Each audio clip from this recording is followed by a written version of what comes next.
جی دیکھیں، ہمارے لوگوں کا یہ ذہن بن گیا ہے کہ وہ ایسی بڑی راتوں میں فضیلتیں تلاش کرتے ہیں. کوئی پیپر مل جائے، 2 رکعت نماز پڑھو گے 50 لاکھ کی نمازوں کا ثواب، یہ پڑھو گے ایک فرشتہ پیدا ہو جائے گا، پر جھاڑے گا، جتنے خطرے گریں گے اتنے فرشتے اور پیدا ہو کے تمہارے لیے دعائے بخشش و مغفرت کرتے رہیں گے. تو یہ چیزیں فضیلت کی تلاش کوئی منع نہیں ہے، تو مستند ذرائع سے اس کو حاصل کیا جائے یہ پھر اچھا ہوگا. لیکن سب سے پہلے انسان کو چاہیے کہ اپنے اوپر سے بوجھ اتارے، اور وہ طریقہ ہے توبہ، کیونکہ یہ راتیں بابرکت ہیں. اللہ نے لیلہ مبارکہ اس کو ارشاد فرمایا، تو اس میں پھر اس کا مطلب ہے مغفرت کے چانسز بھی زیادہ ہیں، اللہ کی رحمت جوش میں ہے. تو سب سے پہلے اپنے سابقہ گناہوں پر آدمی کامل توبہ کرے. گناہ اپنی جگہ موجود ہوں جو بعض اوقات مغفرت کے دروازے روک دیتے ہیں، ایسی روایات آپ نے سماعت فرمائی، تو انہیں آدمی ختم نہیں کرنا چاہتا. فضیلت کا حصول بالکل ایسے جیسے کینسر میں مبتلا کوئی عورت ہو لیکن کہے کہ لپسٹک تو لا کر دے دو ذرا آخری ٹائم میں، تو پھر وہ لپسٹک لگانے کیا فائدہ، کینسر کو باہر نکالو، آپریشن کرواؤ. تو سب سے پہلا کام یہ کہ اللہ کی بارگاہ میں توبہ کریں. سیکنڈ یہ کہ غور کریں کہ آپ نے حق العبد میں کہاں کہاں کوتاہی کی ہے. خاص طور پر بعض شوہر بیویوں کو مارتے ہیں، پیٹتے ہیں، گالیاں بک رہے ہیں بیجا، اور یہاں ٹوپی لگا کے پہلی صف میں کھڑے ہو گئے امام کے پیچھے. لوٹ مار کی ہوئی ہے پوری مارکیٹ میں، نماز کا نشان ہے، تبلیغ پہ بھی جا رہا ہے، سب سے بڑا فراڈی ہے وہی کھڑا ہوا ہے، فرض کر لیں. تو بھائی پہلے اللہ کی بارگاہ میں توبہ تو کرو. پہلے یہ جو لوگوں کا مال دبایا ہے وہ مال تو دو، وراثتیں دبائی ہوئی ہیں. بالکل صحیح فرمایا. اور بچوں کی 2 بچوں کی انگلیاں پکڑ کے پہلی صف میں ابا آ کر بیٹھ گئے بیان سننے کے لیے. بھائی تم وہ وراثتیں تو دو اپنی بہنوں کو، اپنی پھپھیوں کو، اپنی خالہوں کو، وہ نہیں دے رہے.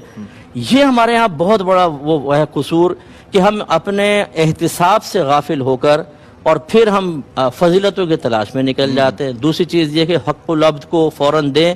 اس طرح آپ نے کسی کو ناراض کیا، ماں باپ کو ناراض کیا ہوا ہے، آپ ان سے بدتمیزی کرتے ہیں، ان کے سینے پر چڑھ کر گفتگو کرتے ہیں، بیوی کو پیچھے کر کے ماں کے سینے پر چڑھ کے آنکھوں میں آنکھیں ڈال کے اس کی کمزوری کا احساس آپ دلاتے ہیں، اور آپ آ گئے مسجد کے اندر اس رات کے اندر کہ شاید اللہ مجھے رحمت ڈھانپ لے گی. نہیں ڈھانپے گی جب تک والدہ راضی نہیں ہوں گی. حدیث میں سرکار نے فرمایا ماں ناراض ہو تو جیسے بھی اس کو راضی کرو، ورنہ اللہ تعالیٰ نہ اس کا فرض قبول کرے گا نہ نفل قبول کرے گا. ان چیزوں پہ ہماری توجہ کیوں نہیں ہوتی؟ اس کے بعد جو ہے پھر جو ہے وہ فضیلتوں کا حصول ہے. اس میں پھر آپ نعتیہ محافل میں بیٹھیں، علماء کے بیانات سنیں، اس طرح کے پروگرام سنیں، قرآن پاک کی تلاوت کریں، درود پاک پڑھیں، تنوع کے ساتھ عبادات کو اختیار کریں مختلف اقسام کی، تاکہ نفس کسی ایک عبادت کے اختیار سے بوریت محسوس نہ کرے، کوفت کا شکار نہ ہو جائے. جتنی خوش دلی سے عبادت ہوگی اتنا بہتر ہے.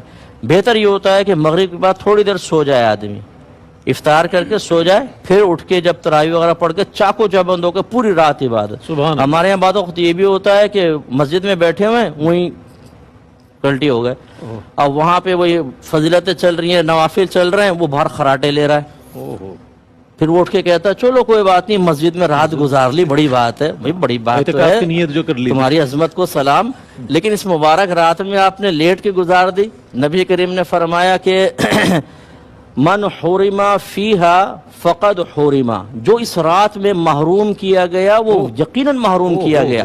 تو پھر اس رات کو ضائع نہ کریں. خصوصاً وہ لڑکے جو ڈھابے پہ بیٹھ کر کہے لگا رہے ہیں الٹی سیدھی باتیں، پھر کہا چلو یار آخری وقت میں تھوڑا سا مسجد میں بھی چلے جاتے ہیں کیونکہ اب بیان ہوگا، اور اس کے بعد پھر وہ ایسا لنگر اور نیاز تقسیم ہونے والی ہے جس کی روحانیت سے انشاءاللہ ہم فوراً ساتھ میں آسمان تک پہنچ جائیں گے.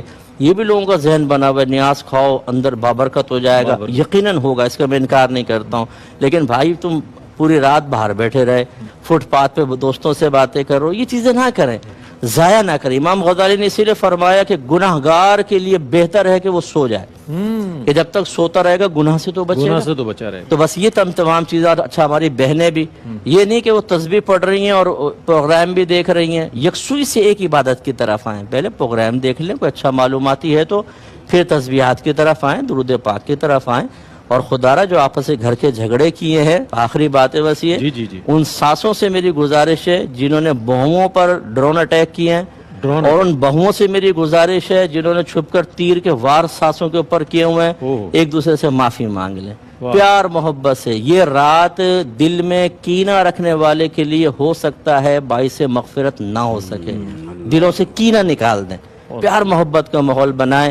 انشاءاللہ مغفرت ہمارے قدم چومے گی انشاءاللہ. بہت ٹھیک. اچھا مفتی صاحب، بعض لوگ ایسا بھی ہم نے دیکھا ہے کہ مساجد میں تاخراتوں پہ ہوتے ہیں، ایک مجمع ہوتا ہے، جناب ایک صاحب اٹھتے ہیں آج ہی شب قدر ہے، نصیب ہو گئی ہے، مبارک ہو.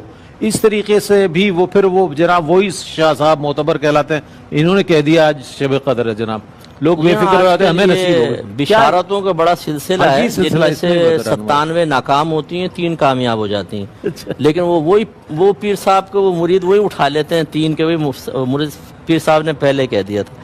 ہمارے پاکستان میں نے دیکھا ہے، ہندوستان پاکستان میں 27ویں کو زیادہ امپورٹنس دی جاتی ہے بعض علامات کی وجہ سے کہ بھئی وہ 27ویں ہوتی ہے، لیکن یہ کوئی حتمی چیز نہیں ہے. آپ کے نبی کی جب صریح حدیث موجود ہے، صریح کلام موجود ہے کہ رمضان کے آخری عشرے کی طاق راتوں میں اس کو تلاش کرو، تو ہم 27ویں کو کیسے متعین کر سکتے ہیں؟ اور اگر کوئی پیر صاحب فرض کر لیں واقعی کوئی شیخ کامل ہے اور ان کو الہام ہوا یا انہوں نے علامات کے ذریعے کوئی بیان کر بھی دیا، تب بھی وہ ہمارے لیے دلیل اور شرعی حجت نہیں ہے. یہ نہیں ہے کہ ہم ان کے قول کو قبول کر کے جیسے انہوں نے 23ویں کا اعلان کر دیا تو ہم 25 27 اور 29 کو چھوڑ دیں. نہیں، ہمارے نبی کا فرمان حق ہے، یہ مخفی ہی ہے. اگر یہ ظاہر کرنا ہوتا تو سب سے بڑے جو اولیاء ہیں امت کے وہ تو نبی کریم کے صحابہ ہیں. کسی ایک صحابی نے ایسی کوئی بات بیان کی ہو؟ یہ بہت عرصے بعد جو ہے وہ ایسے لوگ پیدا ہو گئے ہیں کہ جو صحابہ تک کو حاصل نہیں ہوئی بعض چیزیں وہ کہتے ہیں ہمیں حاصل ہو گئی. تو یہ چیزیں صحیح نہیں ہوتی ہیں. آپ ہر رات عبادت کریں، اور ایسے حضرات سے بھی میں گزارش کرتا ہوں کہ اپنے مریدین کو نہ مطلب کسی رات کی فضیلت سے محروم کروائیں. اگر آپ اعلان کر دیں گے آپ کی واہ واہ تو ہو گئی، لیکن فرض کر لیں وہ رات نہیں ہے اور اگلی طاق راتوں میں ہے، تو آپ نے تو اپنے متبعین کو بیچاروں کو محروم کروا دیا نا.